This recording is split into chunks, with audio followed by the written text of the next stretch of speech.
Salut Serge, comment vas-tu? Bonjour Natacha, très bien, très bien. Retour aux sources dans le sud-est, c'est super. Ok, bon, on te connaît pour ton célèbre Vitelli Turn. Comment ça t'est venu et qu'est-ce que c'est pour ceux qui ne connaissent pas? Pour essayer de faire court, il faut comprendre qu'au tout début, c'est ce que je te racontais tout à l'heure, Oui. le snowboard, en tout cas en Europe, les planches que l'on fabriquait ne fonctionnaient que dans la neige poudreuse. On coupait des skis pour se déplacer sur la piste et prendre les remontées mécaniques. Et dans les années 86, influencé aussi par les Américains, qui eux avaient des restrictions, n'avaient pas accès aux hors-piste et à la poudreuse, eux ont développé la planche pour aller sur la piste beaucoup plus tôt que nous. Et donc dans les années 86, on a commencé à faire des planches où l'on utilisait la technologie du ski, c'est-à-dire avec des quarts métalliques, des planches qui avaient du flex, qui passaient sur la piste. Et très vite, on a été étonné par l'accroche qu'on pouvait avoir. Au début, on pensait qu'avec le ski qui pouvait accrocher, et très vite, on s'est aperçu qu'on arrivait à faire des bonnes courbes, même sur des neiges très dures. Donc il était logique de se rapprocher du sol petit à petit. Moi j'ai testé aussi le Vitelli Turn, mais pas vraiment pour faire exprès. Et j'ai fini sur le ventre, donc je voulais savoir un peu s'il y avait des techniques à respecter ou une... Non, la technique, c'est que vraiment, il faut... C'est le virage sur les talons avant qui conditionne un bon virage sur les pointes, en gros, sur les pointes de pied. Okay. Donc en gros, c'est vraiment, il faut sortir très bien de ce virage sur les talons et venir se pencher très tôt. Ok. Voilà. Et pratiquement le moment où on a le plus d'angle, c'est quand on est face à la pente. Expliquer comme ça a l'air simple. Voilà, non mais c'est vraiment, c'est tac, et là on se couche. Et sur la fin du virage, il faut essayer de ramener la planche un petit peu à plat. Ouais. Le secret, c'est vraiment rentrer très tôt avec beaucoup d'angles et peut-être remettre un petit peu à plat sur la fin pour pouvoir enchaîner et sortir avec de la vitesse. Donc qu'est-ce qui t'a donné envie de commencer le snow et depuis quand tu as commencé surtout? Skieur depuis gamin, puisque j'ai habité dans le Massif central, j'ai appris à skier dans des petites stations du Massif central. À la même époque, c'était les années 75, 76, c'était la première vague du snowboard. J'étais très impliqué du skateboard, pardon, donc j'étais très impliqué dans le skate. Okay. Donc pas mal de compétitions, donc à fond dans le skate. Donc, et quelques années après, dans les années 90, 85, on va dire, on s'est mis à surfer. Donc, même début des années 80, je dirais, on s'est mis à surfer. Donc, ce mélange du ski alpin, du skate et du surf, on fait qu'on a voulu surfer la neige. Au début, on voulait surfer la neige, on voulait juste pas perdre les appuis et rester en forme pour les vagues. Et puis, on s'est aperçu que ça marchait bien. Quel est ton plus beau souvenir de snowboard? Peut-être quelque chose que tu as fait, réalisé? Il y en a eu beaucoup parce que j'ai eu la chance de pas mal bouger, de voir pas mal de montagnes, mais un endroit vraiment qui est incroyable et tous les snowboarders ou skieurs qui ont eu la chance d'aller là-bas sont unanimes sur le fait que c'est un endroit incroyable. C'est un endroit qui s'appelle Krasnaya Poliana. Alors tout le monde connaît, tout le monde a vu cet endroit parce que c'est devenu le site des Jeux Olympiques de Sochi. Ok. Et voilà, c'est un des... Bon, il y en a eu des aussi beaux, mais ça fait partie des tops, on va dire. Ça donnera envie à beaucoup de snowboarders, je pense. C'est aussi aujourd'hui un rêve qui est faisable puisque c'est une petite station. Je crois qu'il y a moyen de se loger assez facilement dans le village. Voilà, ça peut être une aventure beaucoup plus réalisable aujourd'hui par rapport à l'époque où moi je l'ai fait, où c'était plus compliqué. Ok, justement, je rebondis là-dessus. Je ne sais pas si tu connais Sportium. Non. Du coup, c'est un site web et une application qui permet de loger des sportifs comme toi. Sportium. C'est ça.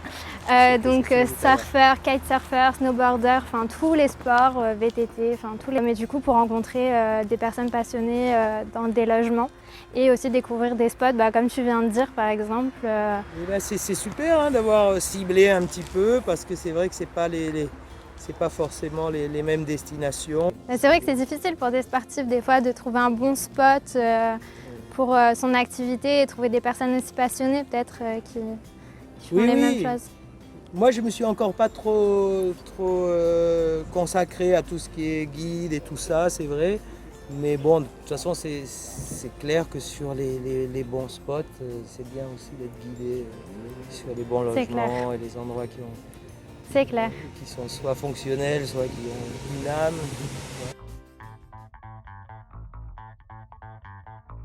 Et toi justement, est-ce que tu as un rider ou une rideuse qui t'inspire ou qui t'a inspiré? Il y en a eu beaucoup. Bon, moi, c'était Craig Kelly. C'était c'était un des tout premiers surfeurs aux États-Unis, très très fort. Mais le type le plus fort que j'ai vu s'appelait Steve Graham.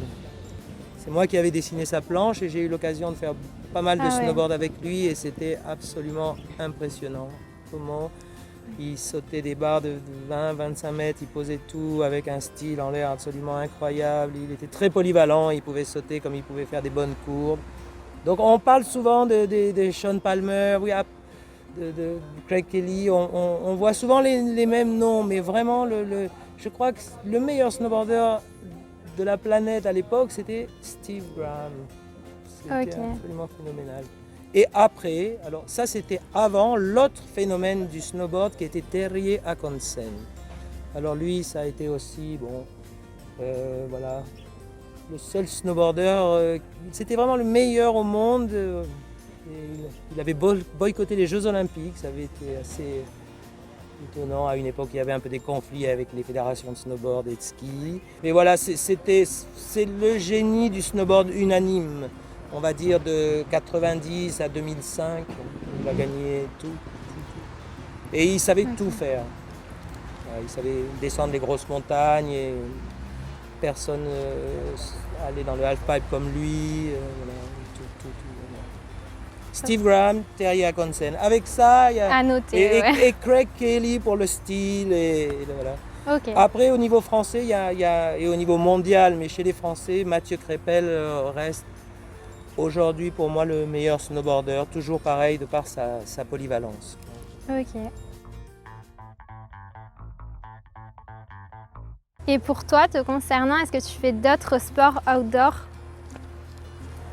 J'en fais tellement que j'ai peur d'en oublier un. Non, je pratique beaucoup. Là, le trial. Je fais de la moto de trial. Depuis quelques temps, je fais ce que j'appelle le moto-andinisme, c'est-à-dire c'est des motos de trial avec des selles. Donc l'idée, c'est de partir dans... Ça devient vraiment un outil qui me permet d'aller jusqu'à la neige pour faire du snowboard avec des splitboards, des planches qui se séparent et qui permettent de monter à pied. Donc ça, je fais beaucoup, trial, moto-andinisme, je surfe tous les jours, voilà, puisque j'habite depuis 2 ans à nouveau à côté d'une vague. Donc je surfe tous les jours, et un peu de skate pour m'échauffer aussi avant d'aller faire du surf. Voilà. Merci en tout cas pour cette interview. Et puis, de rien, c'est mon plaisir. J'espère te revoir peut-être dans les Alpes ou... Ouais, on bouge, on va certainement se recroiser de toute façon. Ok, merci beaucoup. On va revenir un peu vers la France, je pense. Voilà. En touriste, en touriste. Ok. Voilà. Je prends des photos des fromages, là, j'en vois. Les gens me regardent, ils me les fous, non? Ouais, écoute, si tu as besoin de spots ou d'hébergement, n'hésite pas à nous contacter aussi. Ok, merci. Pareil, si vous voulez des tuyaux par rapport à là où je suis, on en reparlera. Je connais 2-3 endroits. Ok. Ça peut toujours... merci beaucoup. De rien, c'est à moi. Au revoir.